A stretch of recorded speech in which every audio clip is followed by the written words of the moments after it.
Mari Mari Kumpuche, Chilcatun Tañimapu, Aprendiendo de mi Tierra. Relatora Lucy Catriceo Rivero. Este proyecto es financiado por el Ministerio de las Culturas, las Artes y el Patrimonio en su modalidad Pueblos Originarios, año 2020. Módulo 5. Contenido de la clase Cosmovisión Mapuche, Ceremonias y Celebraciones. Relatora Lucy Catriceo Rivero.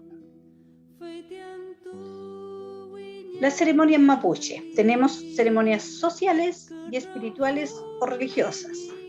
Dentro de ellas tenemos el Guillatún, que es la ceremonia derogativa y o agradecimiento comunitario. En esta participa toda la comunidad. Se realiza en un sitio especialmente dispuesto llamado Guillatún. Se pide o da gracia por las lluvias, buena cosecha, aumento del ganado o para que no haya calamidades naturales, tales como erupciones, terremotos, maremotos, etc. Y tampoco hay enfermedades y por el bienestar de la comunidad también se ruega. Después tenemos el Machitún, que es la ceremonia de sanación realizada por la Machi mediante rogativas. Para ello utiliza hojas de folle y otras hierbas medicinales. Aquí tenemos un ejemplo, una fotografía de un Guillatún. Camaricún. Es una ceremonia para agradecer a los Ñen y los Nehuen de los diversos espacios del universo. El Yeyipún es una ceremonia de alto significado para el pueblo mapuche que busca pedir o agradecer por todo lo que ha sucedido en el año. Después tenemos el Gun, que es una ceremonia funeraria. Para el mapuche no existe la muerte, simplemente las personas pasan a otro estado, a otra vida. Es por ello que a ellos se les manda con toda su vestimenta, con sus pertenencias personales y con alimentos para que lleguen y no pasen hambre en la otra existencia, donde van a estar. Dentro del Gun, la ceremonia mapuche, también hay varias partes en que se divide el funeral. Por ejemplo, el Gunma, que es la ceremonia donde todos los amigos del difunto lo despiden. Y hay otras ceremonias más donde, por ejemplo, se recuerdan de cómo era, lo que hacía y todo eso.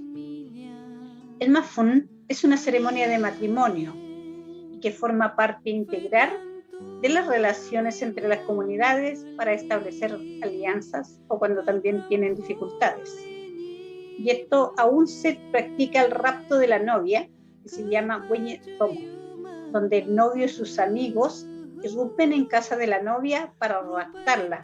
Esto puede ser real o también puede ser simulado. Acá abajito tenemos una imagen de un matrimonio.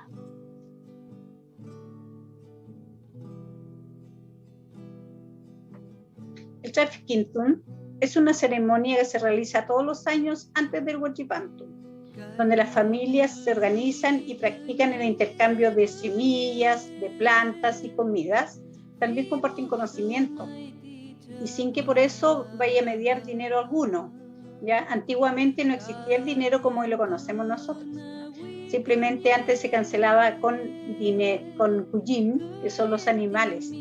Ese era el valor, porque en nuestro quinto no se puede hacer un intercambio de un macuño, una manta, o de un animal grande por un pollo, por ejemplo. No, pues tiene que ser proporcional.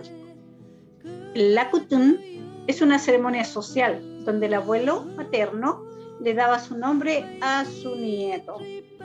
Eso se usaba mucho antes que los hijos tenían el nombre del papá y de los abuelos y se seguía manteniendo el linaje. Y en el caso de las niñas se llama Katankawi. Y no solo se heredaba el nombre, sino también los atributos espirituales que tenía esa persona. El Katampilún es una ceremonia social donde se perfora el lóbulo de las orejas de la Pichimalén de las niñas. Se realiza el intercambio de niña a mujer, se hace cuando niñas jovencitas, ¿ya? no se le pone el arito o el chaguay, apenas nacen como lo hacemos en la cultura occidental, que así se hace. Apenas nace una huevita, una niñita, se le abren las orejitas. Acá no, es cuando ya entran a la edad de la pubertad.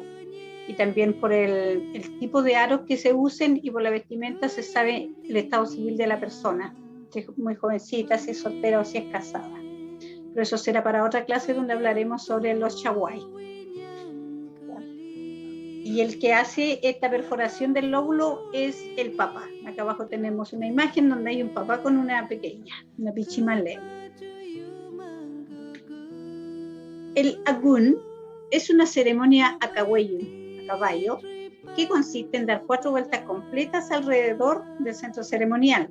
Se hace con el fin de limpiar el lugar. Luego se hace el saludo de honor a las 4 fuerzas creadoras. Y se finaliza en el Puel Mapú hacia la salida de Antú, del sol. El Machilugún es una ceremonia de iniciación de una nueva machi, la que ha sido guiada por una machi antigua. El Ñiwin es una ceremonia de fiesta colectiva donde participan los jóvenes. Se realiza en el tiempo de la cosecha y frutos maduros. Los jóvenes ayudan a la recolección o a la trilla y es el dueño de casa el encargado de proveer los alimentos. Esto también se ve mucho en el sur, en la minga. Se llama minga, que es parecido, donde todos cooperan y el dueño de casa es el que provee la alimentación. Ñedufen Chukun es una ceremonia femenina de sembrar los granos de maíz u otros cereales en el campo, ¿cierto? Con un palito puntiagudo. La siembra la hacen las mujeres a pies descalzos. Esto se hace porque cuando fue la creación, la mujer, la Somo, fue lanzada a la Mapu, a la tierra, por Fuxianehuen, por la gran fuerza, y ella cayó de pie. Sin embargo, con el hombre no ocurrió lo mismo. El hombre cayó, se pegó en la cabeza y se quedó durmiendo. Después despertó. Entonces la Somo, la mujer, ella se paró y siguió caminando, y donde ella pisaba, brotaba la vida.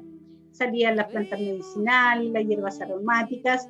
Entonces, en la mujer está la fertilidad. Por eso son ellas las que siembran y el hombre es el que prepara la tierra. El Misagún es una ceremonia donde 2 o más personas comen de un mismo plato.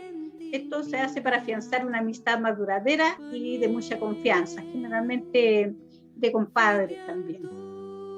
Y nos queda la última ceremonia en esta oportunidad, que es el Huiñol-Chipantú o Huechipantú, que es una ceremonia celebrada por el pueblo mapuche en la fecha en que Antú, el sol, está más lejos de la tierra. La Mapu descansa y se prepara para dar nueva vida en el nuevo retorno del sol de Antú. Anterior a eso, la tierra se ha lavado con las lluvias y limpiado y se prepara para reproducir la vida. Todo se renueva. Se renuevan los animales, las aves, los pajaritos empiezan a cambiar sus plumajes y los animales su pelaje. Las personas también empezamos a cambiar porque ya el tiempo viene más bonito, entonces dan más ganas de poder vivir, de salir afuera y recrearse un poco también. Se celebra entre el 21 y 24 de junio de cada año. Se celebra cuando Antú, el sol, inicia su retorno a este lugar del hemisferio sur. Ocurre en tiempo de Puquem, de invierno, y ocurre en el solsticio de invierno. Acá en Chile, por lo menos, estamos acostumbrados desde la cultura occidental a celebrarlo en enero, el 1 de enero, pero esa fecha es incorrecta, porque si ustedes se fijan, en el hemisferio norte, en esa fecha en enero, ellos están en pleno invierno, y esa es la fecha que se debe hacer, cuando todo se empieza a renovar, cuando van a aflorar los nuevos brotes. Ya cuando ya después prontamente empieza saliendo el invierno, empieza ya después la primavera, esa es la fecha correcta. Por lo tanto, los pueblos originarios jamás se han equivocado y solamente observando el universo han adquirido este saber maravilloso. Bueno, esta es mi penúltima clase sobre cosmovisión mapuche. La próxima será sobre medicina, ¿ya? Sobre la medicina mapuche. Los dejo muy invitados para que puedan seguir viéndonos y sigamos en conjunto aprendiendo esta maravillosa ciencia, este saber ancestral de nuestro gran pueblo nación mapuche. Chaltumay, Peucayat.